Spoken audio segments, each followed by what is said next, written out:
we were saying, John, when we got cut off there, this idea that there's going to be extra police out there, and I think you were making the point that actually it's not extra at all.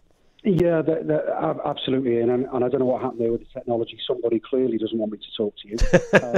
No, there are no extra police officers, and my colleagues do get frustrated by this, and it might just sound to your listeners and viewers just like a comment, a passing comment, but actually there are no extra officers, and the additional officers that people may see out and about, because visibility, especially in times like this, are really important.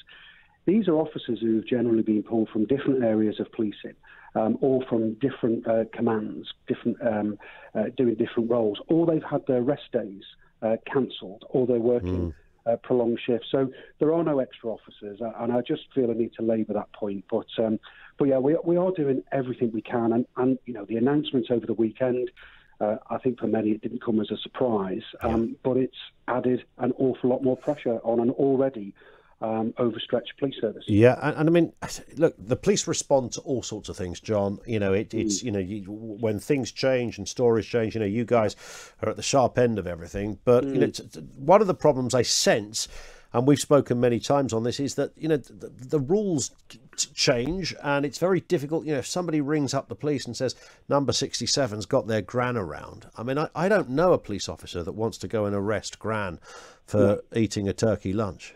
No, absolutely. And I think if you look at some snippets of video footage, camera phone footage on the internet, on social media, you'd think that my colleagues are out there arresting every granny, having more than 6 people around a table. Yeah. That is simply not the case.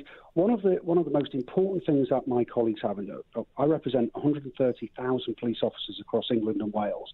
The most important part in their toolbox is discretion. They have discretion. Sure. And the message from the bosses within policing, from the National Chiefs Council throughout this whole pandemic, has been the approach about not jumping straight to enforcement. It's about educating and guiding and supporting the public. There will be times when we'll have to jump straight into enforcement because there's willful breaches. But as for Christmas Day, the police going round and forcing entry into people's homes around and seeing how many people are sitting around the dinner table, it's bonkers, Ian. That's not going to happen. First of all, we don't have the power to do it. And no officer I know would want to do that. They wouldn't want to do that, me included. And the other, I guess, the other challenge is the tier system as well, because this, I mean, I might have this wrong, but I'm sure somebody mentioned this earlier, John. I mean, Hampshire, which is, was your force for many years, of course, many happy years. Am I right in saying Hampshire is one of the few counties that has all tiers in it? Yeah, it does, and actually, I'm very proud. I'm still a Hampshire officer, Ian. I've worked on the Isle of Wight, and I've worked in Southampton and the New Forest. Now, the Isle of Wight, where my family are, that's Tier 1, one of the very few places of Tier 1. And obviously, it's surrounded by water, so that makes it a bit easier. But then on the mainland, you've got different tiers. You've got level 2 and now level 4 over in part of the on the mainland. That makes it really difficult because people are inevitably going to travel between the tiers, which by the letter of the law could be, unless some of the exemptions apply, could be unlawful. Are we setting up roadblocks on every road? No, we're not. Yeah.